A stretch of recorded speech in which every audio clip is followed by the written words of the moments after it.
How we doing, people? It's your boy, Mr. John Bonilo, and I am joined by my brother, Mr. Jordan Enzor. Brother, how we feeling today? How you doing? How's your day going? It's going good, man. It's a beautiful day, and I'm just glad to be back. We haven't done this in a minute, and it's good to be back. Giving it to the people. Absolutely, absolutely. It's a beautiful day outside. And you know what? It's been a while, but we both got a little busy. We've been seeing a lot of shows, documenting those, and working on a lot of stuff. Season 1's coming to an end very soon. We're going to be wrapping it up, and we're planning on season 2 and figuring out what we're going to do with it. Today we have a very special guest, quite literally family. Honestly, there's no other way to put it. Our good friend, Mr. Travis Nantz, a.k.a. Toad Online. Toad Online. Toad Army? Toad Army. Would you say Toad Nation? Toad Nation. Toad Squad. Toad Squad. I like Toad Squad. Toad Squad all day. So we met Toad when we were on our run with Lynch Mob in Florida, and he basically took us under his wing, quite literally became our sensei and taught us the ways of roadieing, aka he likes to be called a Switch pocket watch. Yeah, absolutely. And it's we got a really great episode today because we're gonna get in depth. Jordan, what did he do before he got into roadieing? Before he got into music, he was actually in the Navy. He lived on submarines, working on nuclear shit on the submarines, which is pretty crazy. So something I'm very interested in and looking forward to asking him and talking to him about. What's the one question you really want to ask him? We got to know where the poop goes. Gotta know, are they allotted a certain amount of farts a day? It's true, yeah. And if you fart too loud, could you be discovered? It's, you know what? It's all things that we plan to get to the bottom of today. Fucking, that was my sonar impression.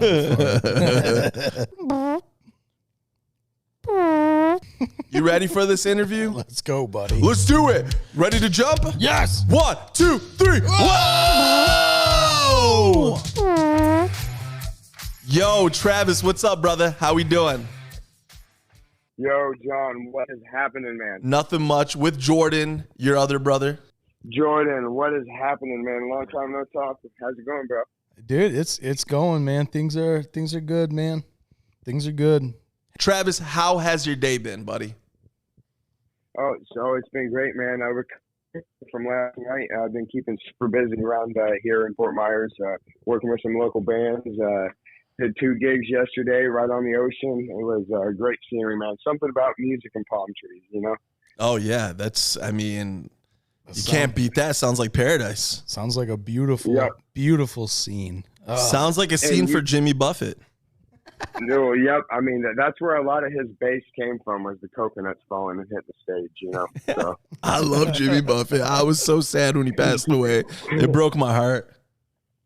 Yep. Well, there's only one way out, and if there's one way to go out, it's with your boots on. So that's true. That's true. Now, brother, we want to know a little bit about your early life. What got you into wanting to join the Navy and everything with the music influences and all that. Oh yeah, man. Thanks. Great question. It all started with band, man. I was one of the biggest band nerds you could imagine from 5th grade all the way through senior. And I was even captain of the band nerds my senior year. That's awesome. But yeah, so I played trombone for all those years. And we did marching band, did concert band, all that jazz. I did jazz band, did the all-state concert bands and all that good stuff. So it was the marching band that taught me the fundamentals of what it was like to be a cog in a bigger unit. And I contribute a lot of that to my old band teacher, Gus Fizak. He was in the Navy band for 3 years. So, of course, he told us all these insane stories about, being on deployments and being in the Navy band and going overseas and stuff. But he also regimented the whole organization structure of the military into the band. So learning how to be a cog in a bigger machine and what you could accomplish by doing that, opened my eyes, and I said, this is what I want to do. And so that inspired me to, join the Navy. That's awesome. That's awesome. And what did you take away from that? I mean, what was the biggest part when joining the military? One is to, you don't always know the answers, so you have to understand that a lot of times the people that's in charge of you is there for a reason, and they have access to a much broader range of information than you have in your, tiny viewpoint that you have. And so when being instructed to do things, it's because of a lifetime of information that they have received by doing this over and over that they are trying to pass down to you. And so that taught me how to learn from experienced people really quick, and that has definitely helped out a lot in my progress. So yeah. Very, very cool. That's awesome, brother. Now, how long after that did you decide that you wanted to join the military? Like, obviously that experience gave you a little bit of, like you said, a sense of, belonging to a bigger unit, a bigger thing. Is that kind of how that came about? Yeah. Oh, absolutely, man. Like I knew from early on that that's what I wanted to do, so I actually joined the delayed entry program is what they called it, my senior year. So I technically swore in while I was still in high school. So I finished that year out. And so I knew my whole senior year that was the path that I was going. So every day we'd do formation. Every day we would, learn how to, tackle drill march, because that was a whole, learning how to incorporate information on paper into a physical object that's morphing on the field was, that was pretty wild. So yeah, so I knew the whole time that I was going in. Very cool. Very cool. That's awesome. So how did you transition from a career in the military to basically music engineering? I mean, when did you think, hey, this is what I want to do? This is where I want life to take me. Well, it was, I had my last job. I was, a weld inspector out there in Salt Lake City. And it was, awesome. It was the best work-life balance I had ever had at that time, to be completely honest with you, because my first couple of years with Hartford Steam Boiler, I was a nuclear weld inspector on the East Coast. And so that was the amount of stress that incorporated in working in nuclear fabrication was a lot. So I wanted to, transition to a slightly easier style of work. So I went to just propane tank welding out in Salt Lake City. And while that did give me the best work-life balance I had, I got to snowboard all the time. Oh. I got to explore the desert. I got to take my motorcycle all throughout the desert and explore it out there. Something was still missing, bro. It was I'm making great money. I've got a great job, all this stuff, but what is this for? There has to be something more than just making enough money to go to Vegas this week, And I know sometimes that's all you want, though. Well, you God damn it, bro. I know. I didn't fall down that path way too many times, I'm guilty. But yeah, hey, that's the only way you become wise is by making bad decisions. Yep. Yep. But there was, I still felt something was missing, and honestly, I swear to God, I contributed this to one of my buddies that I became with out there. He was a guitar player at a local pizza shop, bro.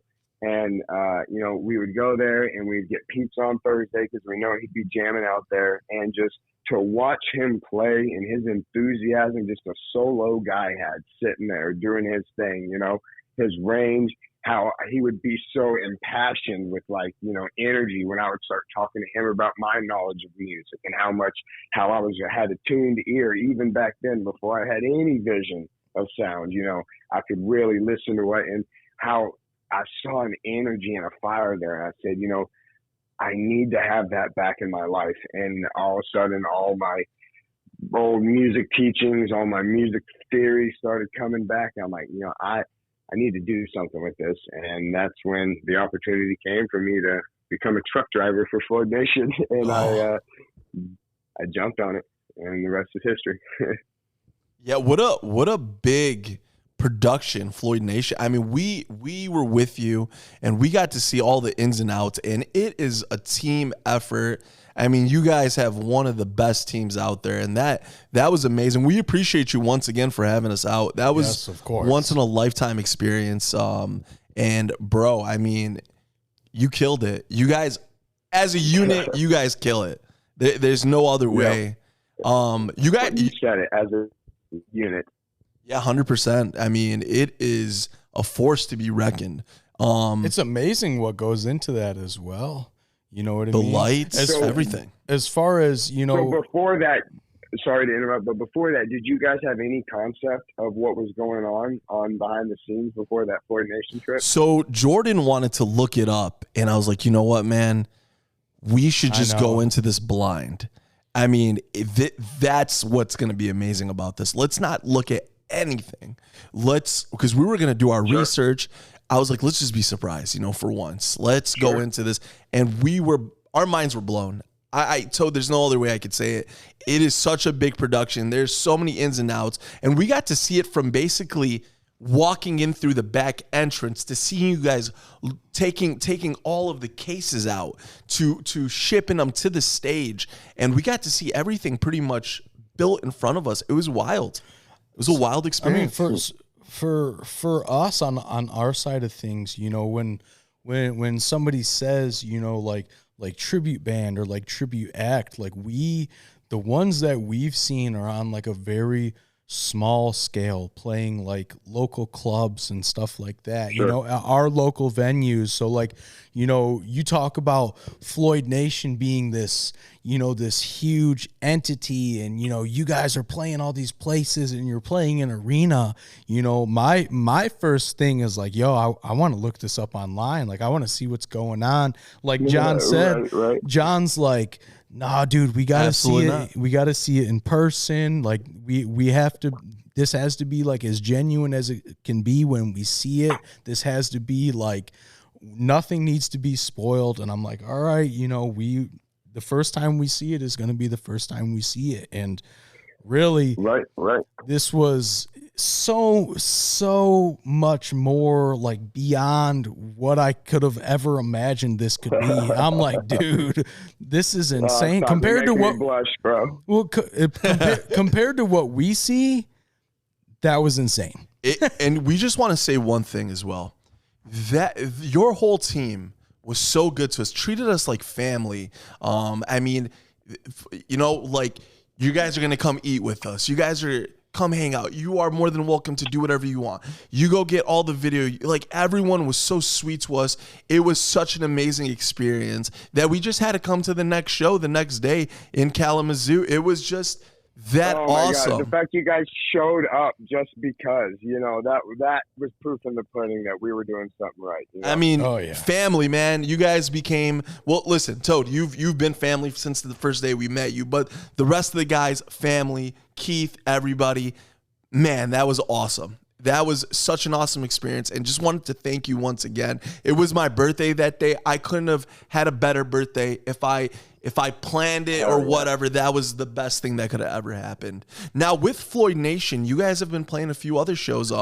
We've been following you closely. How's it been going so far? Oh, dude, it's been going great. We've got a new light rig that we've been incorporating. We've been incorporating time code, so that's been a big change too. Which complete credit to Justin Kern, the guy who helped build the foundation for what we have now. His mode of doing it would be like an artist painting while he was operating. He had his presets on his board, but what he was feeling, he would then physically initiate them to happen on the fly. So he would be a little more responsive. Where with time coding, we have our lighting engineer. He designs this code before the show. He's given the songs. He's given exactly how long it's going to take. And so now he can engineer the light show to on the downbeats, on the flutters of the drums, lights will flicker specifically and precisely on time, and that adds something to the show because it gives a intentional, like when you see the lights and lasers hit at just the perfect moment, you're like, wow, like how much thought went into that to make that precise moment happen. You know what I'm saying? It breathes life into it. It's not just a machine. It's not just something, you're there to see it's all cohesive. The machine. The machine. Welcome to the machine. I've never heard that song before. Who plays that song? I think Led Zeppelin. I don't know. I thought it was I'm just kidding. I thought it was the Rolling The Stones or Beach Boys. something. I thought it was the Wiggles. No, you're thinking of fruit Definitely. salad. Yummy, yummy. Yeah.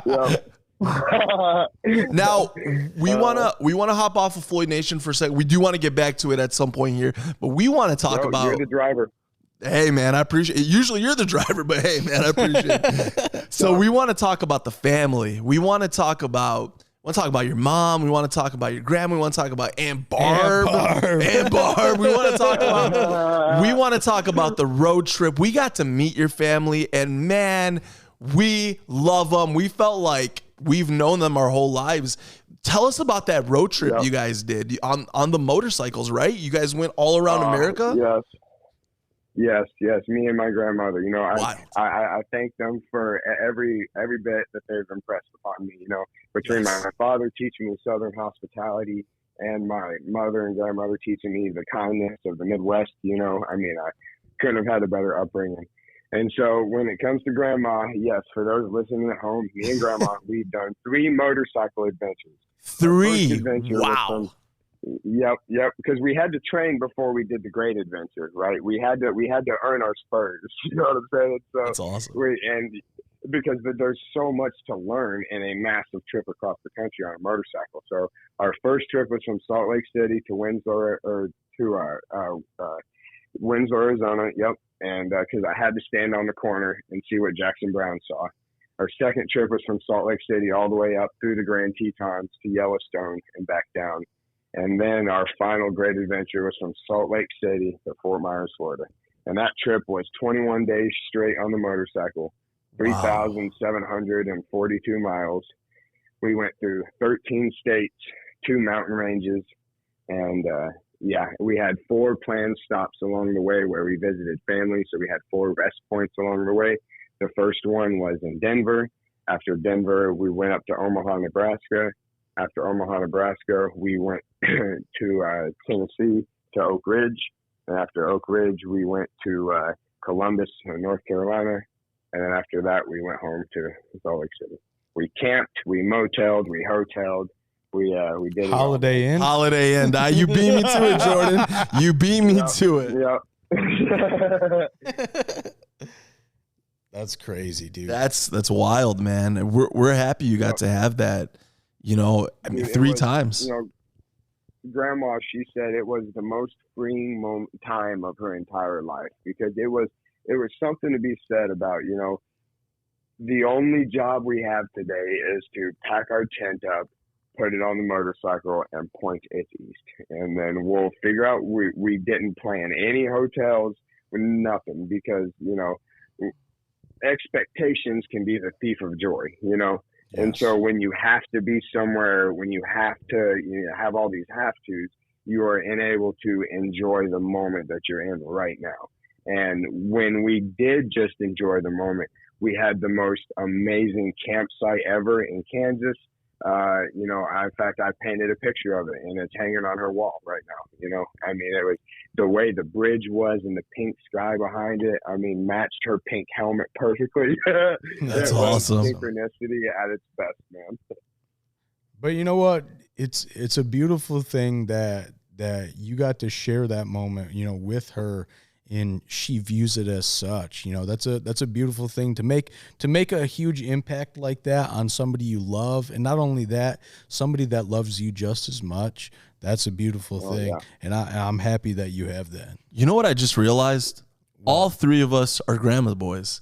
I mean, I'm very close with my grandma. Jordan's very close with his grandma. Yep. Toad, you are the same way. That's pretty wild. Yep. That's very There's cool. a reason why there's a movie made about us.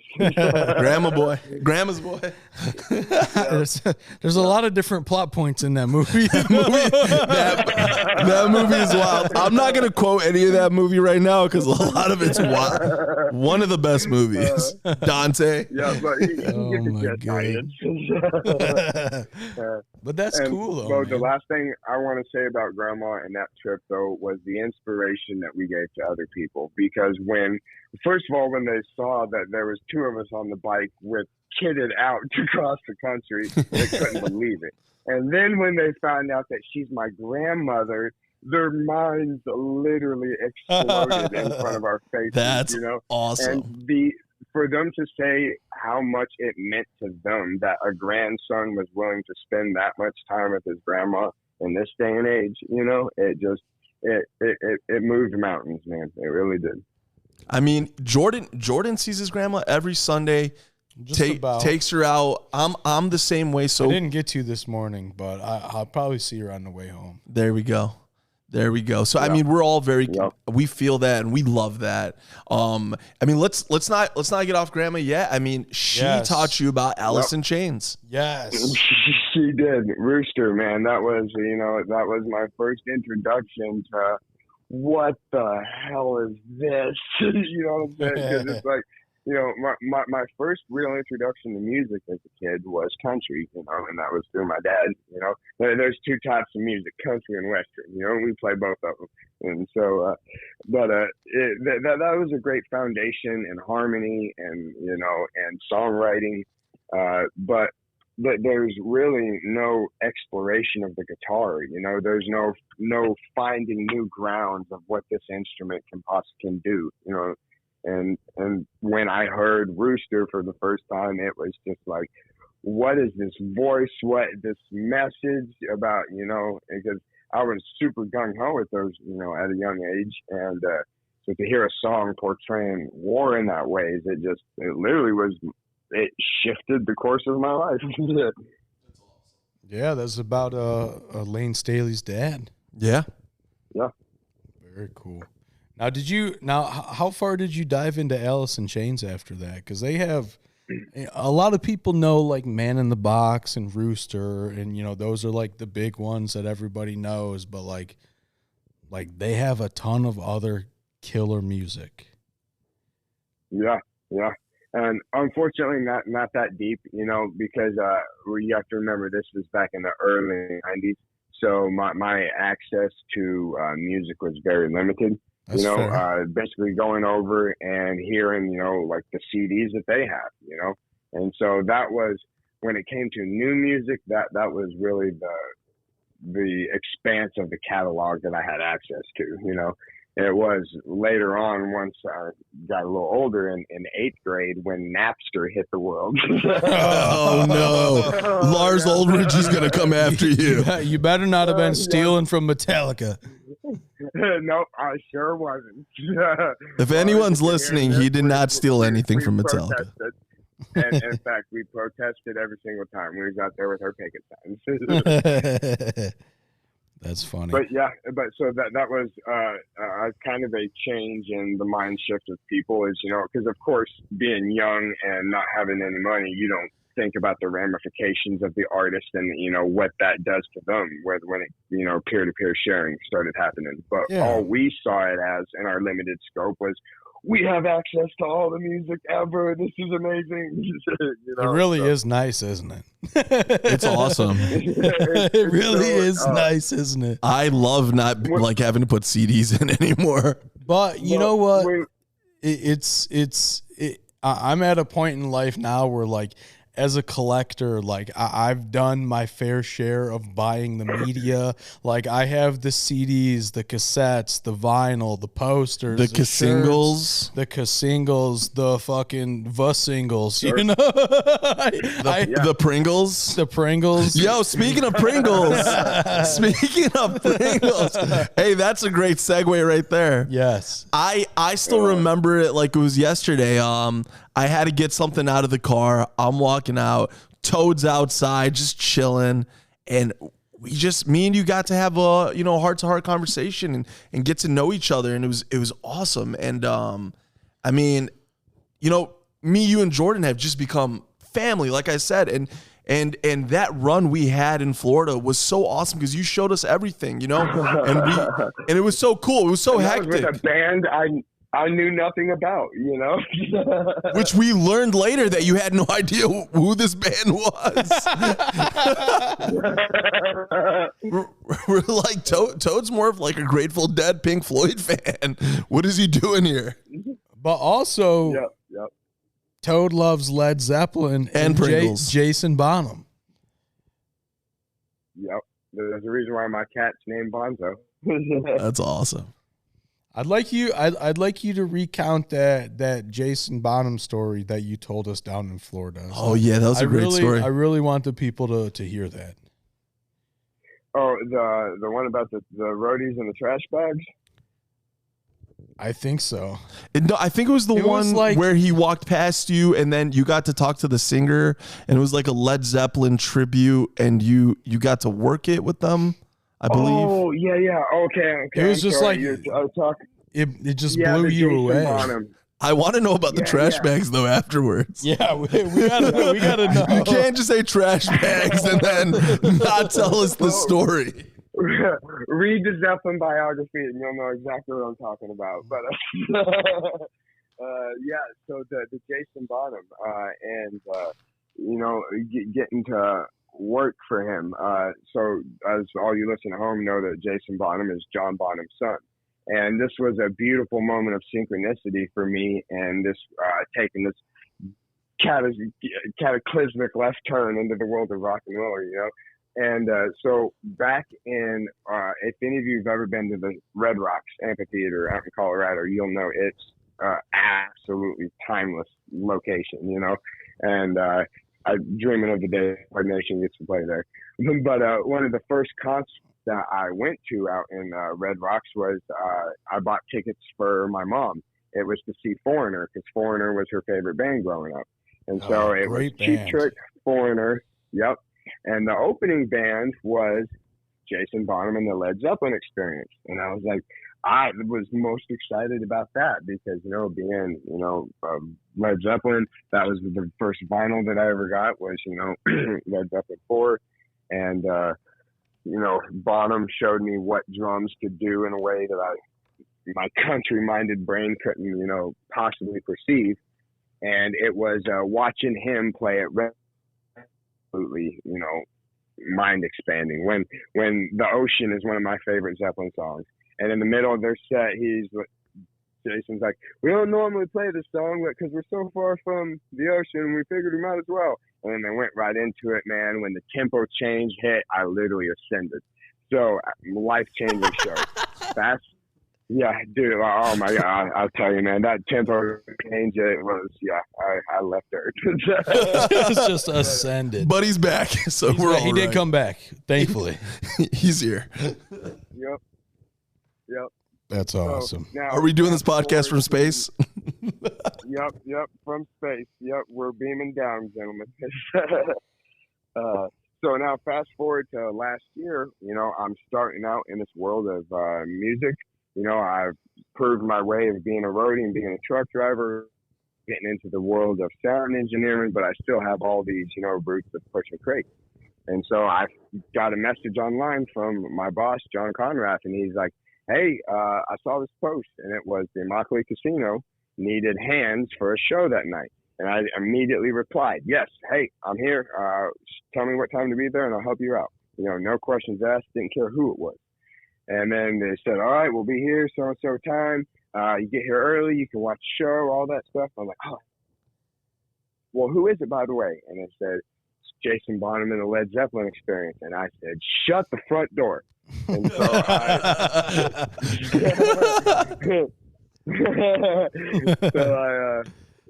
rushed down there and got there right ahead, and it was unbelievable. And there they were. That was the Jason Bonham and Led Zeppelin Experience. And so I got to watch the show, and it was insane. After the show ends, boom, I fall right into line, and I start pushing crates. And in fact, I got to work hand in hand with Jason's drum tech, Swiss. And so the whole day I was sticking right with Swiss, you know, and we was pushing crates, flipping them. They had an entire semi, triple stacked front to end, not an extra inch of space in it. So there was a very, very organized way that this trailer was being filled. And so after pushing crates all day, hopped out, loaded the truck, bang, me and Swiss, we high five, gives me a little bro hug, and I go over back to the union guys I've been working with. I said, all right, so now where are we going? And one of the union guys shook his head and goes, wait a minute, you're with the union? I said, yeah, I was here. I thought you were with the band. That's awesome. So that was a moment saying that what I'm doing is the right path. And the way I'm attacking each show, the way I'm attacking each, challenge that's in front of me is opening doors of opportunity I can't even perceive. Well, that's and that's a testament to your hard work and your work ethic too. I mean, that itself is impressive that people are thinking that of you. So, I mean, and we've seen it firsthand. So, definitely you are doing something right, and you are making a huge impression on a lot of people. Well, it's to be in service of those who serve others, and that's, I was told that's a path to fulfillment, and it's pretty true, man. Because the whole purpose of being a crew is to, when I do my job perfectly, I'm taking so much weight and stress off of the artist to where now when it comes sound check, they literally pick up their 1/4 inch, plug it in, and they're good to go. When I can do that, they can focus on their craft and they can deliver a show that's 10 times better than if they were stressing about technical bullshit they can barely understand, and that allows the audience member to have such a better experience. They will be affected for the rest of their life because of the actions of my day. Hell yeah. There's nothing like that. I don't know. I didn't go to school. That's awesome. We love it. We're just taking it in, man. We're just. Well, I mean, listen though, for us too though. I mean, when we went down to Florida, we were only there to film those shows. That's it. We were there to film those shows. When we were on our way to Mount Dora, we got asked to show up early and just to see if anybody needed help.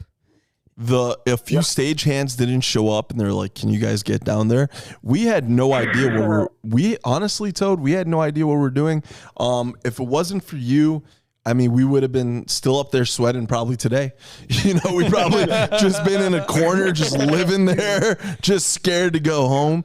We had no idea what to do. We are massive George Lynch fans, and to be on stage with those guys and to be setting up their stuff, and we did not expect that treatment, and you were so kind to us. You were like, this is what I'm doing. Come check this out. You were basically training us, and we loved it. You are our sensei, and that's how we look at you.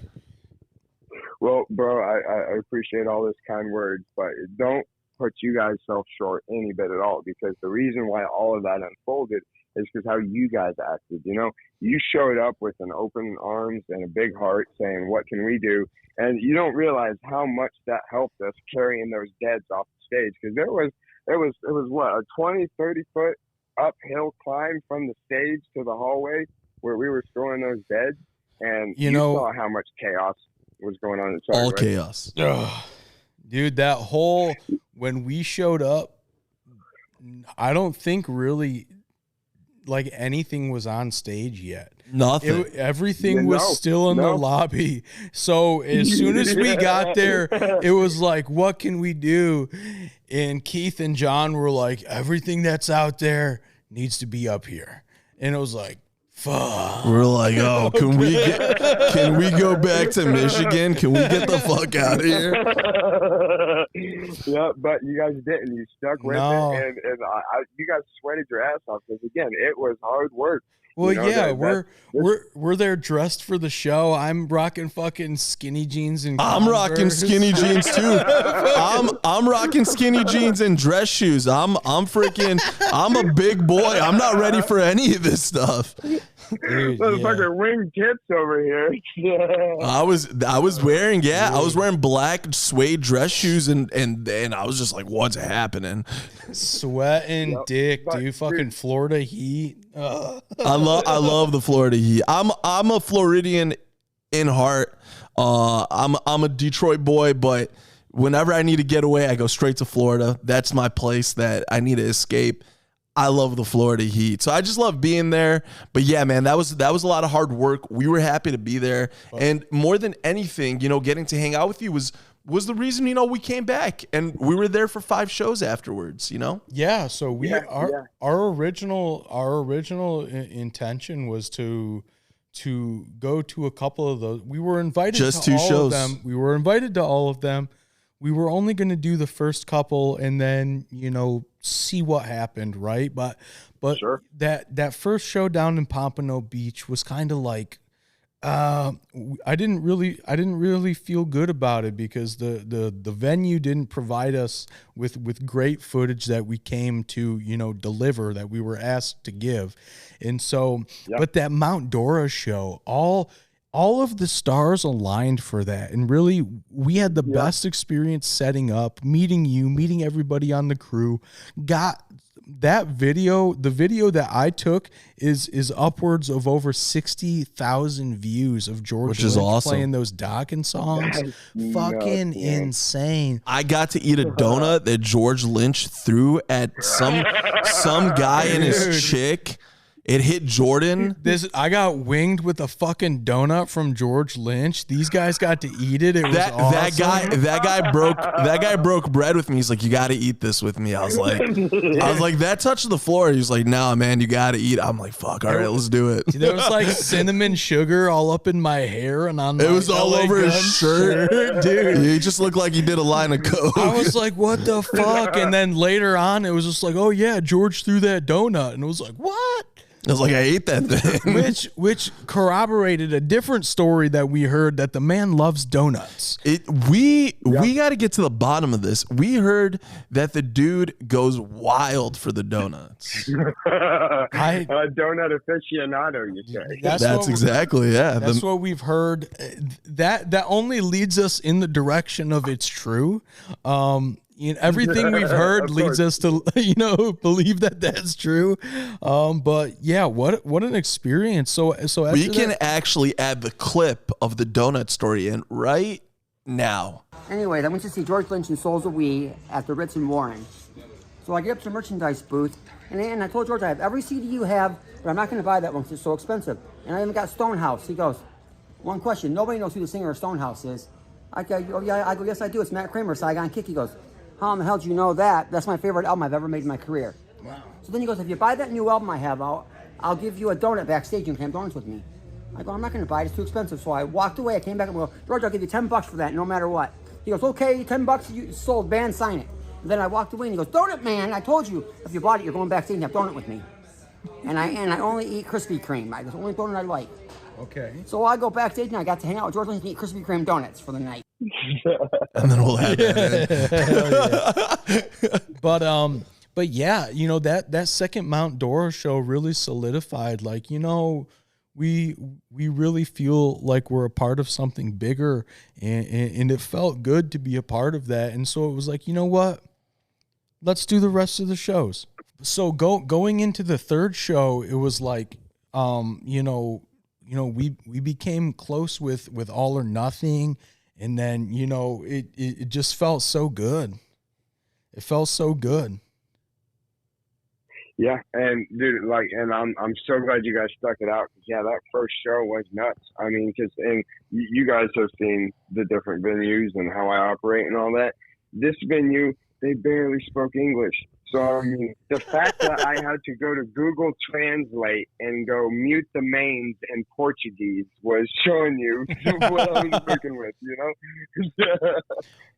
That venue was cool, but it wasn't meant for that. No. It was just, the lighting was so harsh. It was in a flea market across from a giant landfill, dude. Massive landfill. The band All or Nothing, our good friends, were telling us that it felt like the lights were burning them. That's how hot those lights were. Yeah. I mean, they were lit up way too bright on them. It was, our videos were pretty much garbage from that. It looked like Jacob was ascending into heaven with how much light was on. Yeah. Got worried. a good thing you left the Aquanet at home for that show, or else there definitely would have been caught up in I flames. had to call in the pyro. 100%. 100% of anyone had hairspray.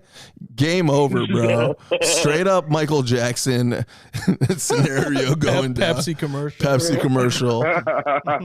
Now, Toad, with so you weren't really too familiar with Lynch Mob and all those songs, right? That's what you were basically telling us. What was your experience with that? How did you feel about them? Oh, it was wild, because I've again, not that I have any reason for not liking metal. I just haven't perused that catalog much in my life. What this showed me was just the insane amount of technical skill that it takes to perform these songs. I mean, the chops you have to have, and just the knowledge of the guitar, and I thought it was pretty insane, the simplicity of it in a way, because George, he basically just plugged his guitar into the amp and off he went. I think he might have had a pedal maybe, but I think it was just right into the amp. Compare that to the production of Floyd, and it's like, wow, it's wild to see the simplicity and what can be done with that, and the energy that comes from that. The first 2 nights he did have a pedal, but by OCC, I bought that pedal. He sold it. Oh, nice. I have that pedal. The dude is just so skillful and talented, and he's all feeling, man. The dude is a technician, and that's his thing. He's a painter, and he makes beautiful music.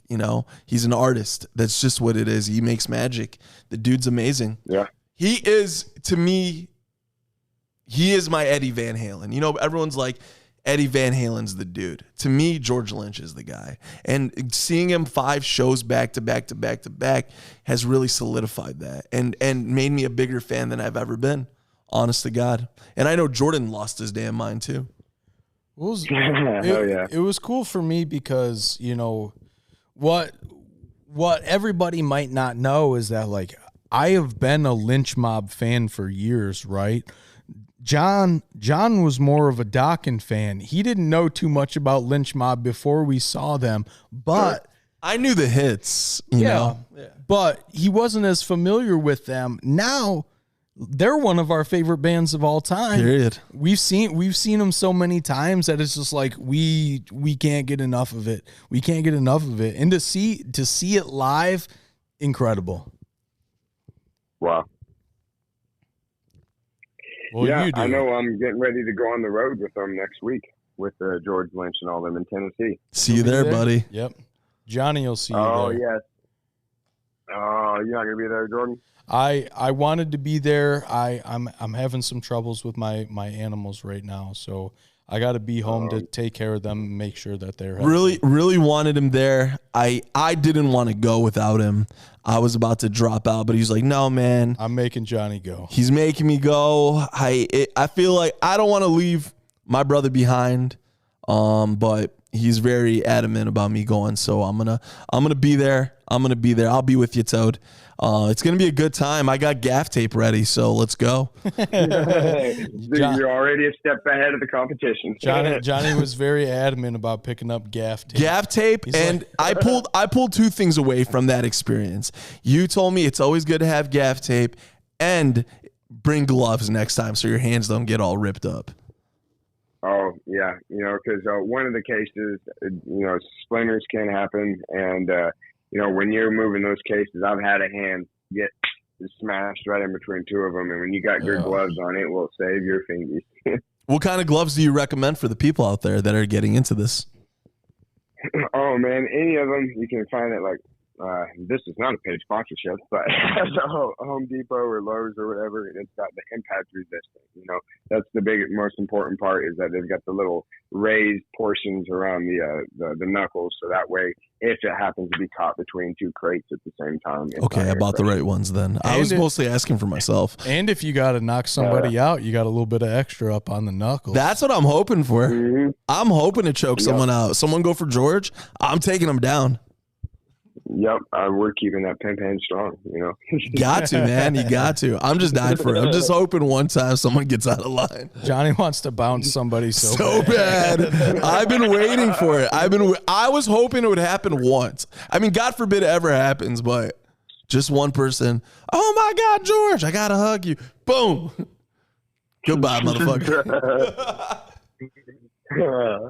Nice. That's awesome, brother. So what else do you got going on right now with Floyd Nation? What do we have to look forward to?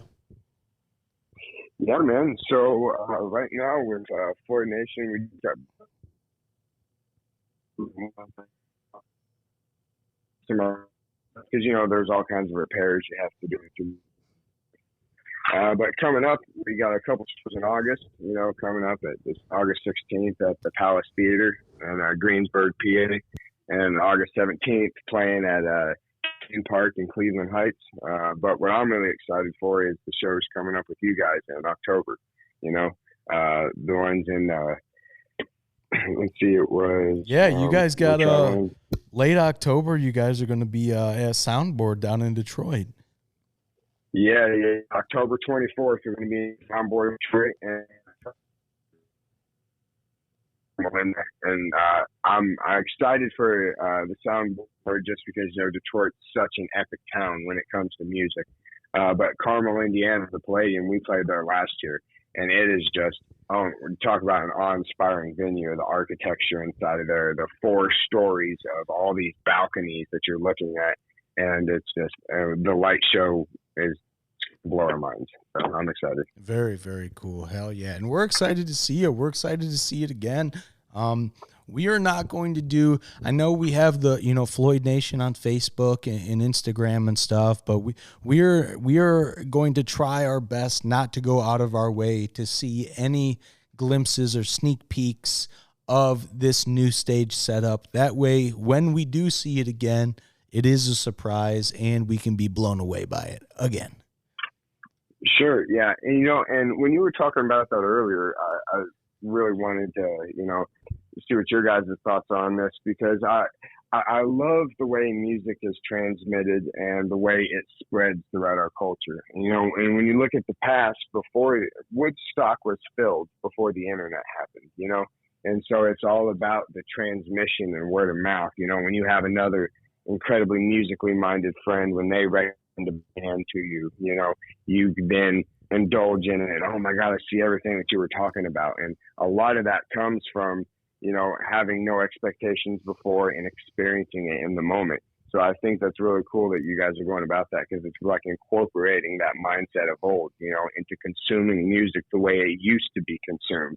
And maybe that was what contributed to such great music being created and the quality that was created. That's true. You know, one of the coolest things about seeing you guys when we came out to Illinois was you guys already had a lot of fans that were there. You guys had, you know, devout people. There was people there from as far away as Florida, like Fort Myers. A couple from Fort Myers. We actually got them on film. You have diehards. One guy was like, he's seen you 5 times. Yeah. Yeah. That's wild. You know, there was a lot of people that had seen you guys before, but there was a lot of people that had never seen you guys before that said that they would again 1,000,000 times over. All you guys got to do is come back around. The one guy was like, this is the closest thing you're going to see to Pink Floyd. He was like, this is right up there. And the guy, I believe his name was Dave. He didn't have a Facebook. And I was like, I told him and his daughter, I was like, you got to make him a Facebook because we're going to post this video. He's in it. She was like, I'm making a Facebook. Couple days later, she made him a Facebook. All of his posts all of our posts are Floyd Nation. Yep. It's just cool, dude. And we were like, oh my God. Amazing. Because if he doesn't awesome. have a Facebook and he's telling you it's the realest Pink Floyd he's heard, that means it's legitimate. And then made a Facebook just because we told him he had to. I mean, we met so many great fans out there of yours. I mean, they love Floyd. We are devout fans. Yeah. We love Floyd Nation. I mean, from the way we've been treated to the music just being above pretty much I mean, we go to shows weekly. That was an experience for a lifetime. People out there, if you haven't seen Floyd Nation, hop on their website, see where they're going to be. Get your asses there. You're not going to be disappointed. It is one rip-roaring show. Fucking the stage show is nuts, and I guess you're telling me that you guys have upped the ante. Up the ante. We need to see it. We're dying to see it. And then do me a favor, don't look it up on YouTube. Go in open-minded and just have your mind freaking blown all over the place. That's what the people have to do. Brother, I tell you, one of my favorite moments is when I'm, doing my crowd interactions before the show, talking to the people, expressing how appreciative we are of them coming to see us. Because at the end of the day, we couldn't do it without these people. The fact that people is willing to take their time, their money to come see us means the world to us, keeping this music alive. But when I'm talking to a group and it's their first time seeing the show and they're saying they might have watched some videos on us, they're excited to see us, and another group's passing by and hears me talking, and they slap group one on the shoulder and they go, "This is our fourth time seeing them. Your mind's about to be blown." Oh man, the look on everybody's faces is just, wow. Those moments that make it worth it, man. That's awesome. Listen, Toad, I'd like to double down and do a little bit of put it in reverse, Terry. Oh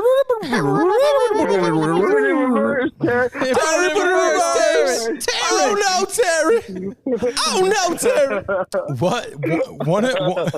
One of the things we really wanted to talk to you about that we never actually touched on was living in a submarine.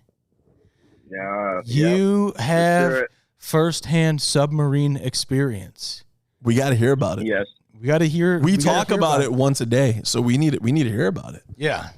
Oh, I'm an open book, man. It was, like I tell everybody that I talk about this, it was the best experience. I hope to never do again.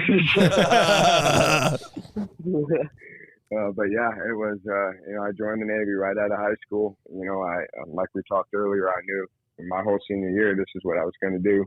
And I also knew that I needed to use my, absolutely not trying to be full of myself, but I knew I needed to use my brains, And so my dad was very worried about me, being on the front line. And I explained to him, joining the Navy, I get to choose my job before I go in and all this. And so I took the test, I passed, and so I made it into the nuclear program. So it took me a year and a half of training in Charleston, South Carolina. That's where I did my A school, where it was 3 months, did my power school, which was 6 months. That's where I learned the basic fundamentals and theories of, nuclear theory and how the reactor works and blah, blah, all that stuff. And then 6 months at prototype, which was in Charleston. It was on the 636. It was an old ballistic missile submarine that they cut the nuclear missiles out of the middle, and they turned the whole front cone into like a bunch of training rooms where you can do checkouts and tests and all that. But we still had an active reactor back in the engine room, so we could literally train to start up and shut down, learn how to stand, watch, whatnot. And so once we finished all that training, about a year and a half, I became qualified. And so then I got reported to the USS Dallas, SSN 700, and I was stationed out of Groton, Connecticut. So for there, I spent 4.5 years as an active crew member. I went on 2 Middle Eastern deployments. We went after the first deployment to the Middle East. We went up to the Portsmouth Naval Shipyard where we did a complete engine room overhaul, or PIRA as they called it, pre-inactivation readiness availability, because it's cheaper that way. But we did that for a year and a half, tore the whole engine room apart, built it back up. And after that, we had to re-qualify the boat to show that it was ready and willing to be sent out on missions overseas. Because I was stationed on the East Coast, we did what we called no-fun med runs, which was out to the Middle East where we were deployed. So, yeah, that year after the shipyard, we spent 300 of the 364 days out of that year at sea training. And after we finished that, we went on a 6-month deployment. Jesus. Wow. That's a lot of... Jesus. Whoa. Brother. Yeah, there's a reason why we had no TANs, right? Oh my God, I could only imagine. They could see right through you. Dude, we pull into the Middle East and you got a bunch of white dudes looking like light bulbs walking around. You pull in and people can see right through you. Like, oh my God, is that a ghost? We're not pulling no wool or goat over anybody's eyes. You know what I'm saying? Now, at one point, I'd like to circle back to what something I thought that I heard. Did you say Portsmouth Naval Yard? Yeah, Portsmouth, New Hampshire, the shipyard up there. Okay. And yep. All right, because there's a similar town in Virginia, Portsmouth Naval Hospital. That's where I was born. My dad was stationed out there with the Navy. My mom went with him. That's where I was born. Bow chicka wow wow. Bow chicka wow wow. Yeah, very nice. cool. Yeah, we pulled into Norfolk, Virginia just once. We were coming down to do some training missions and popped into Norfolk, and we were just there for 24 hours and back out. But yeah, it's, Now, was there any point in time like where you were on the submarine where you just got like stir crazy from like being in the same place? I bet that happens all the time. Like, I feel like that would, I mean, obviously you got a lot of training and stuff, but like that would drive me insane. Yeah. So I'm sorry, brother. Could you repeat that? My phone was I was saying that was there ever a point in time where like while on the submarine you got stir crazy, like from being in the same place, just like every like I could liken it to maybe being stuck in the car with John. Bro, I'll fucking murder. I will murder you if I have to be in a car with you again. Yeah. Oh, so yeah, I definitely know what you're saying. So, you know, you don't got much room to go, you know, in the submarine, and you definitely do get stir crazy a little bit. They had a couple exercise options for us. We had a treadmill, you know, on there. We had a row machine, but that was about it. But when you have a little bit of entertainment options on there, we actually had 2 TVs in the cruise mess, and we actually had 8mm tapes still back when I showed up on board.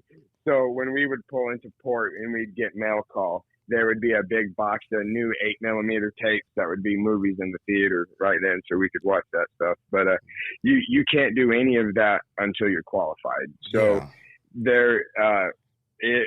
we had too much work to do and too much responsibilities to even think about being stir crazy, you know, because I mean, from day one, you know, one of the things was being a new guy is never an excuse.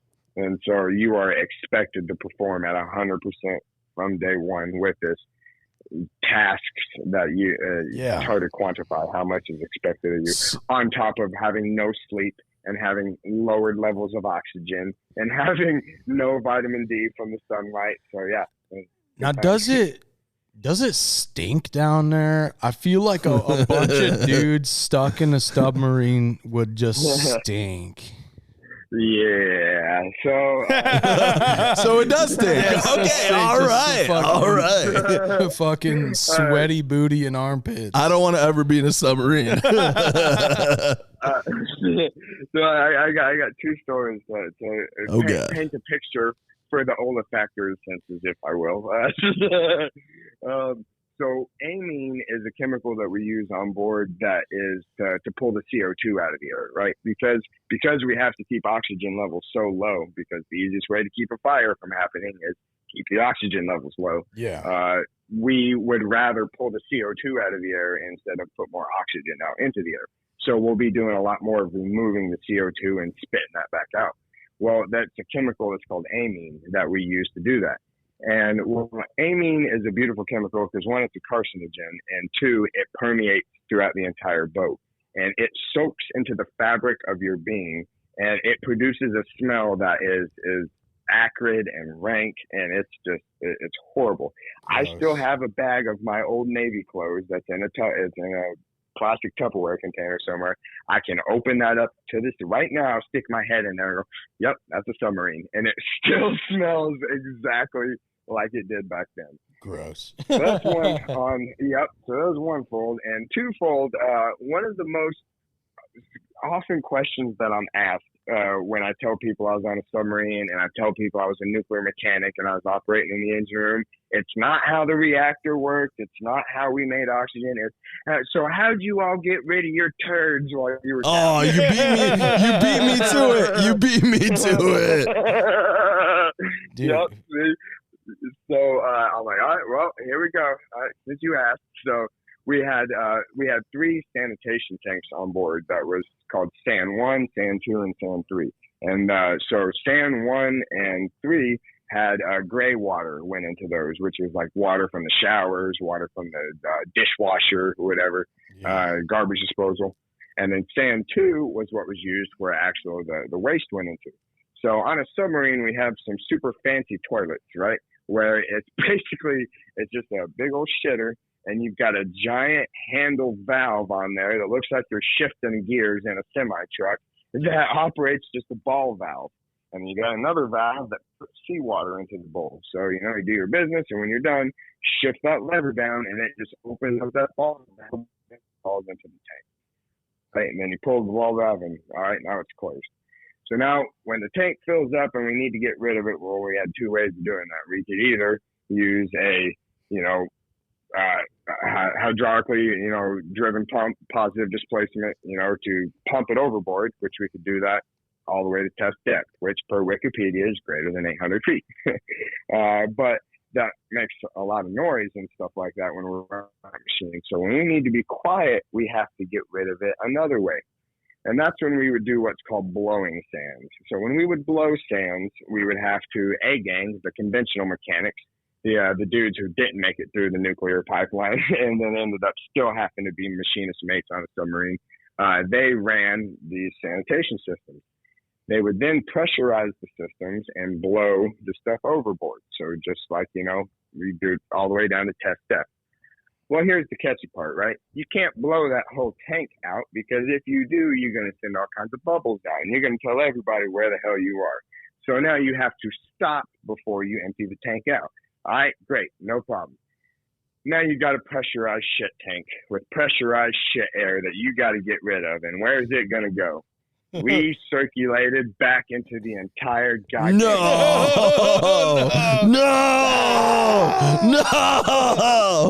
God, no! Brother, it goes, so it is technically driven through a charcoal filter before it's put back into our people's faces. But when I tell you those charcoal filters don't do shit, believe me. Well, technically they do shit. They do shit. Did you say do? Do. They do shit. How many farts are you guys allotted a day? I just want to know. Well, it depends if we're rigged for ultra quiet or not. So. This is you get 2.5 farts today. All right. The rest of them you got to hold in. Man, I'm already over my rollover minutes. Although not fart related, when I would go into my season fit, sometimes it'd be hilarious because I'd be standing watch, walking around the engine room. We're rigged for ultra quiet. We're training. Oh, somebody's stalking us. We have to make it as quiet as possible. Send people to the rack that's not needed, all that, whatever. And I'm walking around, standing watching. I start going to see this. My chief walks around the corner and goes, "God damn it, Nance, you're gonna get us all fucking killed." You're gonna get us killed. Don't you dare fart. Now, was there ever a point where like you guys actually were followed by like enemies and shit? Well, we can neither confirm nor deny that happened, but we can definitely say that we were in parts of the world that may or may not have been occupied by enemies as well. So, yeah. Like pirates and stuff like that?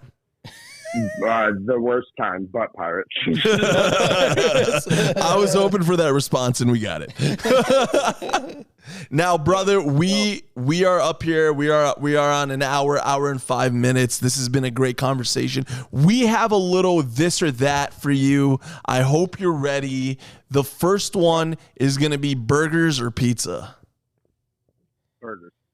Bro, wow. My kind of guy. I'm a pizza guy. Burgers. I feel like when you're a Detroiter, pizza, it's the move. It's the move. Jordan, hit him with your question. Napoleon Dynamite or Nacho Libre? Nacho Libre. It's a great movie. I got to go Napoleon Dynamite on this one. I got to go Napoleon. Nacho Libre is Yeah. a fantastic film. Stretchy pants, El Carnacio, all that good stuff. Love that movie. Okay. 100% agree. It's Jack Black that sells it for me. He's my idol. Nacho!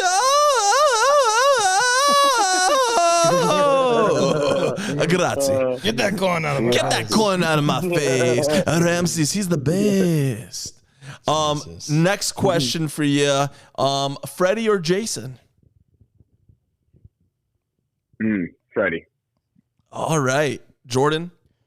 All right, Jordan. Jordan has this last one for you of this or that. This is a pretty big one. Jordan's been really pushing this agenda. Do you, Toad, Travis, believe Nance that pee is stored in the bladder or the balls? There's a lot of people saying that pee is stored in the balls. I think I believe it. Am I on a roller coaster or am I standing at home? Either or. You only can get it one way. Definitely the balls. Yeah! Yeah! Pee stored in the balls. I stored in the balls. I knew I loved this guy. I got another question for you Okay. since we're already on the topic. Yeah. Fair. All right. Do it. Led Zeppelin or Pink Floyd?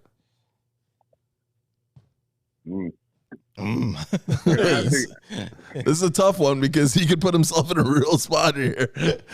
Yeah. What an asshole. I have to go with my roots, Zeppelin. Ooh, Floyd Nation, I hope you heard that.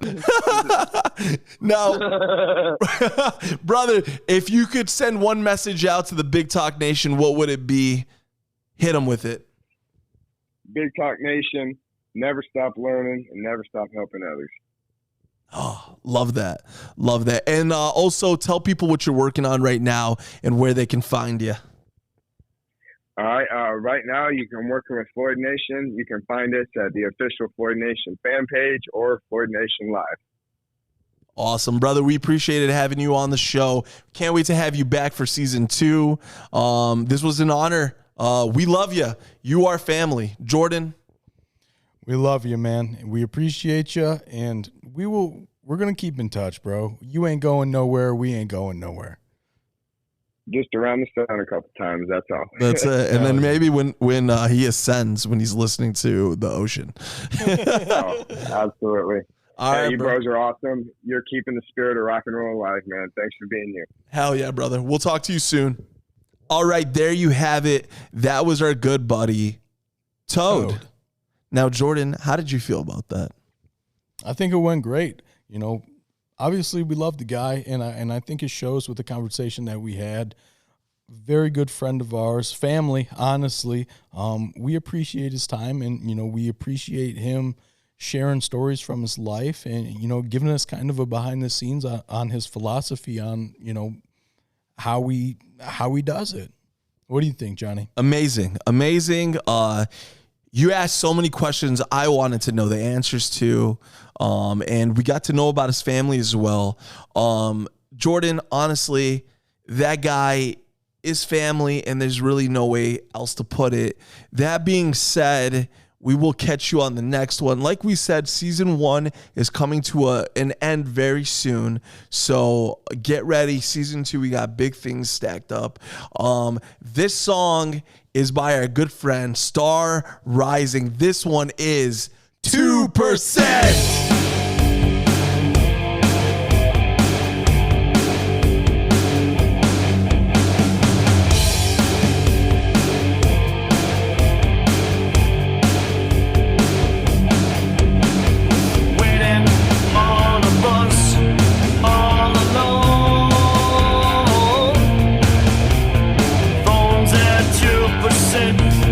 Trust in my feet.